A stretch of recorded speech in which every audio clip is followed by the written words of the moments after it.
Sa araw na ito, August 5, 2025, naglabas ng panayam ang Korte Suprema tungkol dun sa kaso ng impeachment ni VP Inday.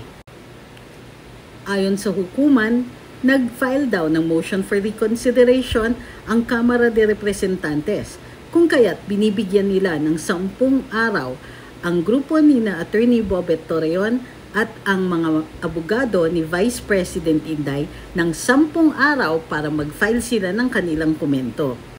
Kung ating matatandaan, nag-file ng petition for prohibition and certiorari si Vice President Inday laban sa Kamara de Representantes.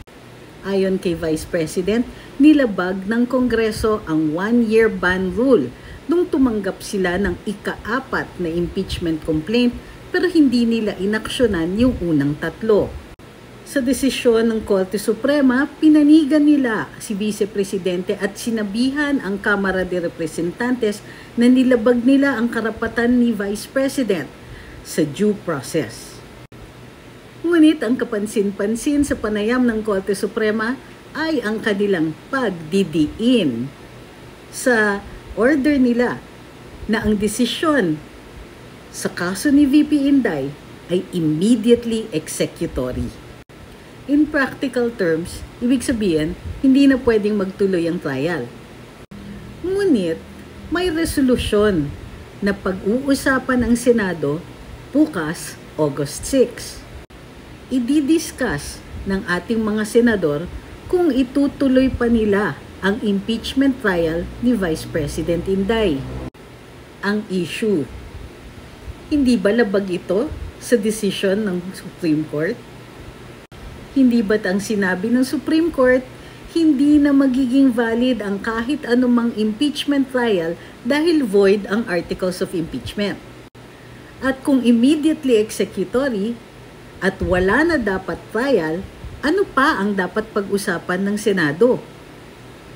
But wait, there's more.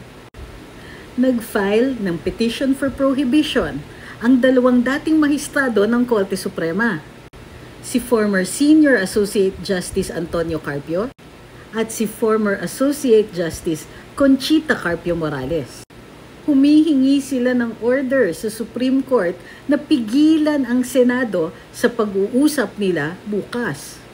Nag-aalala sila na baka magdesisyon ang Senado na hindi na nga ituloy ang impeachment ni VP Inday.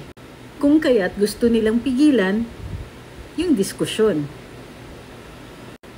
But wait, exciting talaga tong araw na ito kasi may dagdag pa.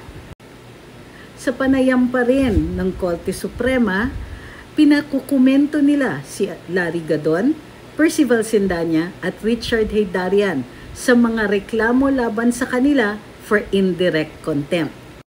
Binigyan din sila ng 10 araw. Antabayanan natin ang mga pangyayari bukas. Hapon, itatalakay ng Senado ang desisyon nila sa impeachment ni VP Inday. Tignan natin kung matutuloy yan. Ito ang Luminous. Follow for more.